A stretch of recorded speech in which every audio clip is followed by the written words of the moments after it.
You're going to be successful in business, you have to be willing to hire people that are smarter than you. You can't do it yourself. You have to have people that you trust. Everybody is as important as the next person. You have to take risks. Every business should be prepared to be sold in 5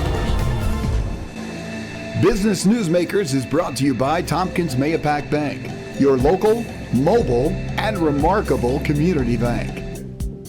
Hello and welcome to Hudson Valley News Network's Business Newsmakers show, brought to you by Tompkins Mahopac Bank. I'm Filomena Fanelli of Impact PR and Communications, and I'm here to help you get all up in the business of the wow-worthy leaders and community change makers from the Hudson Valley.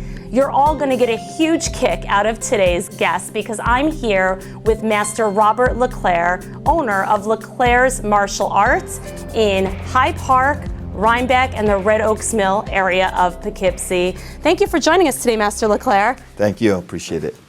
Master Leclerc, you're in an industry that for many people watching out there might be something that's a hobby for them. Maybe they pursue karate or martial arts in some form.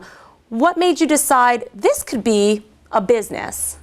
Well, initially I started doing martial arts in 1979, and I worked for another school owner at that time, and it kind of just happened by accident. I was in the military. I came out of the Army, and I had an opportunity after working for some other individuals to start Leclerc Martial Arts in 1996, and it just took off from there. It was actually just grew from there, from all my different experiences. So you are 22 years in at this point. Yep. What made you know the timing was right to open additional schools? Because I'm assuming you started with one school. I started with one location, and to be honest, we made a number of mistakes initially. We expanded early on in 03 and 04. We did some franchises that didn't work. And I took a step back, retooled my ideas, and I began doing partnerships with my employees that had been with me for a very long time, which was very successful. Their buy-in was sweat equity.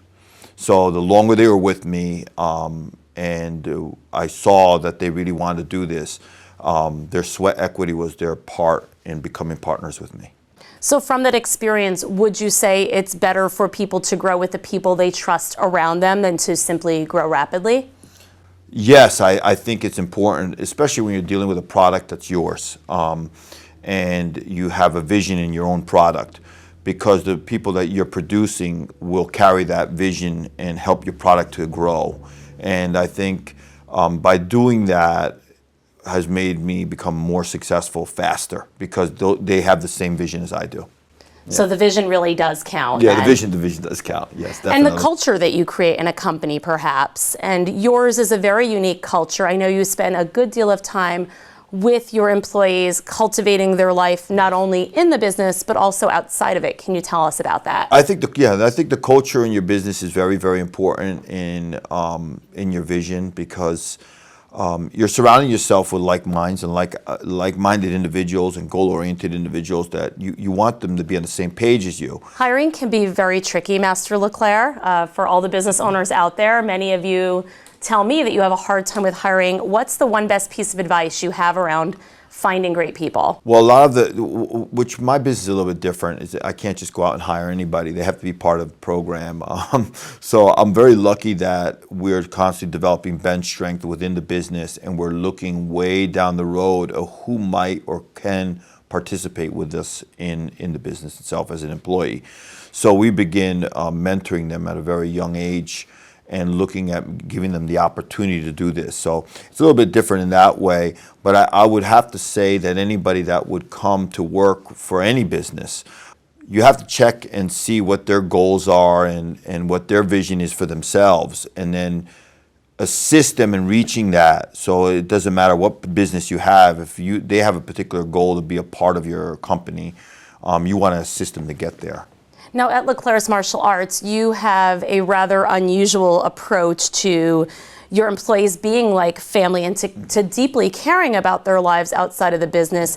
down to their education and their relationships and their financial health. Can you share why that is? Well, I remember a couple things when I was in the Army. They used to do these counselings every 4 weeks, and the counseling was either bad or good, of course.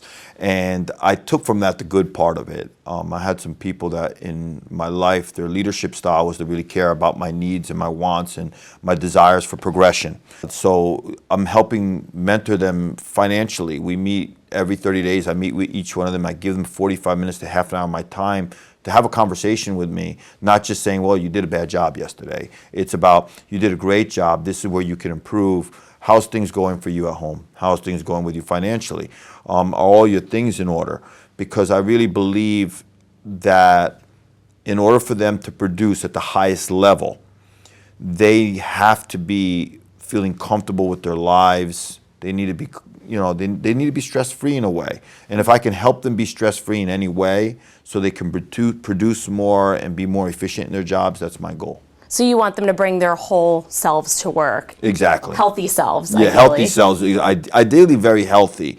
And that means, they work out with me every morning. I expect them to eat fairly well, of course, It's not just because they're competing or anything like that. I just know myself personally, any successful business owner, anybody that is really truly successful at what they do, they care about themselves and the employees around them. If you look at Apple or Microsoft, any of those guys, they have these facilities that they're caring about their employees, their well-being, their health, how they sit in a chair. They do all these different things. So, trying to do that in a miniature way, even in my small company, is important because they have something going for them. In addition to the consistent experience you provide to employees, your customers also get a rather consistent experience.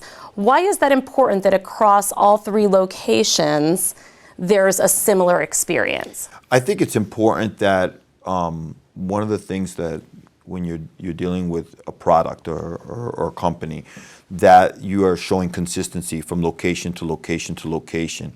Even if I only had one location, the consistency is very important because people want to know what they're going to receive. On top of that, they want to feel like, well, I'm investing in you, and well, I invested in something, I want to receive something from it. And I don't think that most people anymore are looking for just, well, I paid you this, I want something in my hand.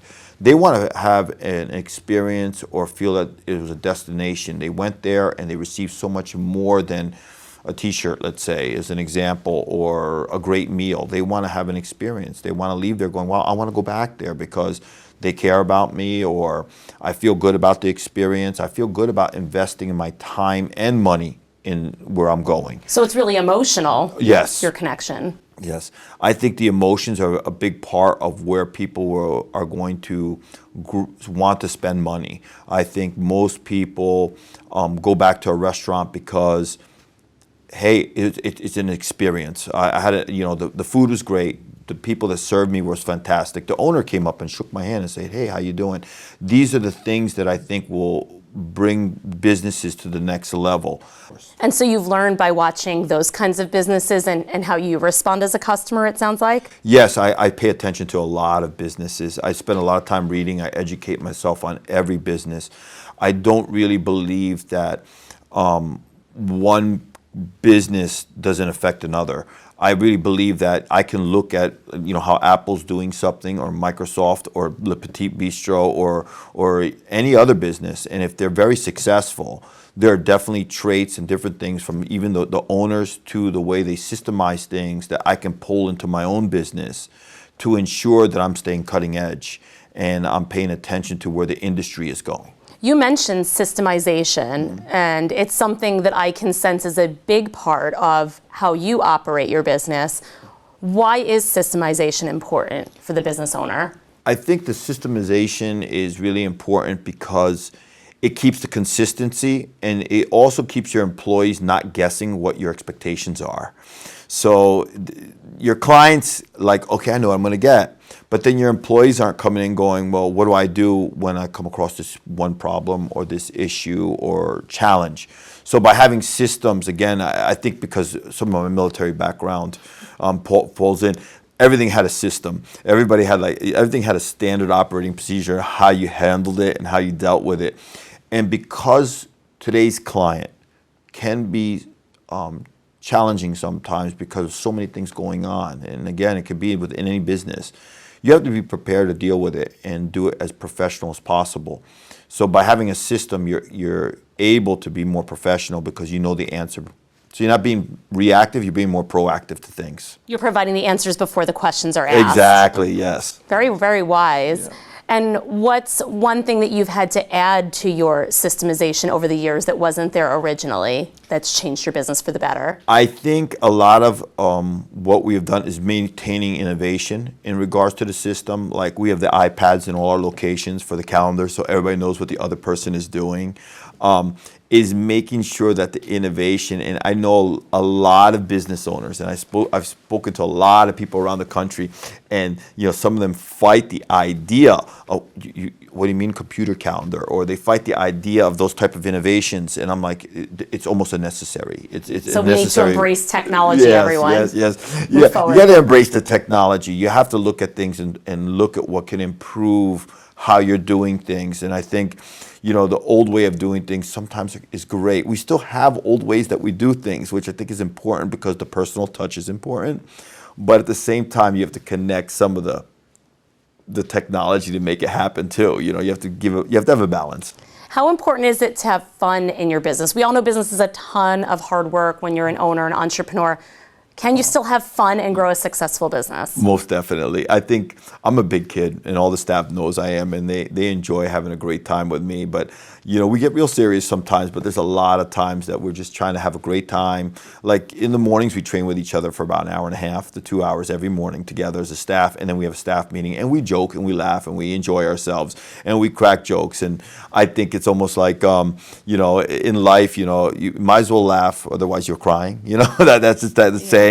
So it's like, let's laugh, let's have a good time. We can get through this, and it brings the camaraderie that much tighter. Yeah. Well, for everyone watching out there, remember you can still work hard and have fun and be successful, especially if you're willing to learn from other business owners who are getting it right. And thanks for being one of them in our community, Master Leclerc. Thank you, appreciate it. And for heading into the studio today. Be sure to keep tuning in to HVNN to learn more about the business owners in our community. And thank you for joining us. Now it's time for this week's Tompkins Tip with Amy Greiner, Vice President of Business Development. Talking with your college-age child about budgeting can help get him or her started on the right path to a solid financial future and investment plan. Teach your child how to get there by being sure he or she understands the difference between need versus want and the importance of covering the need first. Determining together how you and your child will split that responsibility for expenses. Talking about not spending too much too soon, particularly when money that must last through the semester arrives at the beginning of a term. Acknowledging that college isn't all about studying, but that splurging one week will mean scrimping the next. Showing him or her how to track expenses by saving receipts and keeping an expense log. Encouraging your child to plan for big expenses like the annual auto insurance bill or the trip over spring break by setting aside money for them on a regular basis. Telling your child to monitor spending patterns to avoid excessive spending and to come to you for advice at the first sign of financial trouble. Helping your child understand that a budget should remain flexible, but to be sure that what goes out always is less than what comes in. Setting up your child for a solid financial future is one of the most important ways to help ensure his or her well-being and success. So why not start now? Business Newsmakers is brought to you by Tompkins Mahopac Bank, your local, mobile, and remarkable community bank.